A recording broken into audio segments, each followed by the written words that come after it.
OpenAI releases its new AI model it claims can do complex reasoning. Canada emerges as a leader in ethical AI adoption for accounting. Meta confirms public Facebook and Instagram data were used to train AI models since 2007. And what do you do if you pay the ransom but don't get your files back? All this and more on the Reason to Believe edition of #Trending. I'm your host, Jim Love. Let's get into it. It appears that Jimmy Apples, who has become famous for leaking what's happening at OpenAI, has been right yet again. As he predicted, OpenAI has just released a groundbreaking new AI model previously codenamed Strawberry.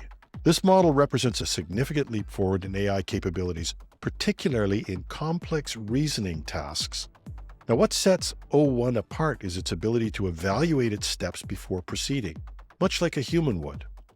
OpenAI says this approach allows the model to spend more time thinking through problems before it responds, leading to more accurate and thoughtful outputs.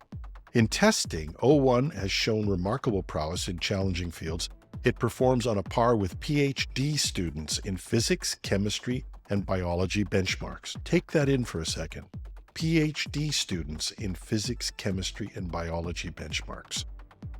Even more impressively, it scored 83% on a qualifying exam for the International Mathematics Olympiad, compared to just 13% for its predecessor, GPT-4o. Now, the new model isn't just about raw performance. OpenAI claims O1 is more explainable and adheres more closely to safety guidelines. In fact, it scored significantly higher on tests designed to measure resistance to jailbreaking attempts. However, O1 does come with some limitations. It's currently text-only, it can take longer to answer queries, and it lacks the ability to browse the web or reason against specific documents. OpenAI is also implementing strict usage limits, with ChatGPT Plus users initially restricted to 30 messages per week. The release of O1 introduces a new naming convention for OpenAI's models, resetting the counter to 1.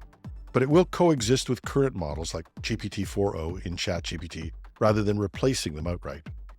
While O1 represents a significant advancement, the company has confirmed it's working on an even more powerful model in the GPT series, although no release date has yet been set. As AI continues to evolve at a rapid pace, O1 showcases the industry push towards more thoughtful, capable, and potentially safer AI systems. We'll be checking out this new model and bring you back some information in the coming weeks. In a Forrester consulting study commissioned by Sage, Canada is positioning itself at the forefront of ethical AI adoption, at least in terms of the accounting sector. The report, titled Accounting 2030: Forecasting the Next Frontier in AI-Powered Transformation, has a key finding. 76% of Canadian firms are engaged in regular ethics training, with 69% having established formal ethics policies. This commitment to ethical governance isn't just about compliance. It's driving real business results in this sector. Canadian businesses are seeing significant improvements in forecasting and planning accuracy, with 31% reporting major enhancements due to AI integration. And this strategic focus on leveraging AI for decision-making is paying off, particularly in areas like anomaly detection and streamlining monthly close processes. According to the report, impact on hiring is perhaps counterintuitive, with Canada seeing the most pronounced increase in hiring amongst all countries surveyed. 24% of firms report a significant uptick in recruitment, suggesting a proactive approach to integrating AI into more strategic roles. However, it's not all smooth sailing. The study highlights potential vulnerabilities in data security, with a surprising 21% of Canadian firms reporting no specific measures to manage AI-related security and privacy risks. This presents a clear area for improvement as Canada continues to scale its AI initiatives. Looking ahead, Canadian financial leaders are optimistic about AI's potential. 53% believe AI will allow for the complete elimination of monthly closes, and 63% affirm that AI will significantly streamline operations by 2030. Finally, 40% predict that real-time data will become the primary basis for major financial decisions. signaling a shift towards more immediate, AI-driven decision processes. So for Canada, addressing data security gaps will be crucial, but if it can do this and continue to maintain this strong emphasis on ethical practices, Canada may be well positioned to remain a global leader in the responsible and effective use of AI in accounting. Meta has admitted that all publicly shared posts and photos from Facebook and Instagram dating back to 2007 have been used to train its AI models. During a government inquiry in Australia, Meta's Global Privacy Director Melinda Claiborne confirmed that unless users actively set their posts to private, the data has been scraped for AI training purposes.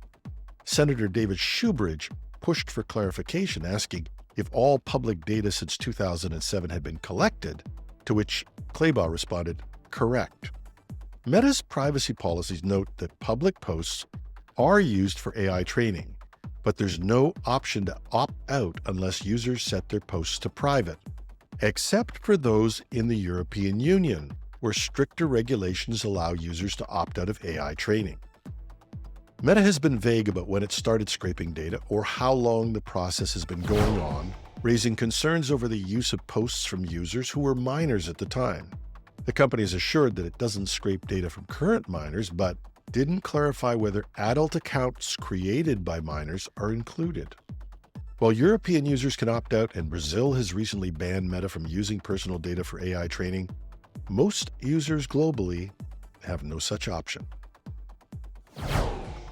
For tech leaders, facing a ransomware attack can be a nightmare. Your systems are locked, your data is stolen, and you're staring at a ransomware demand.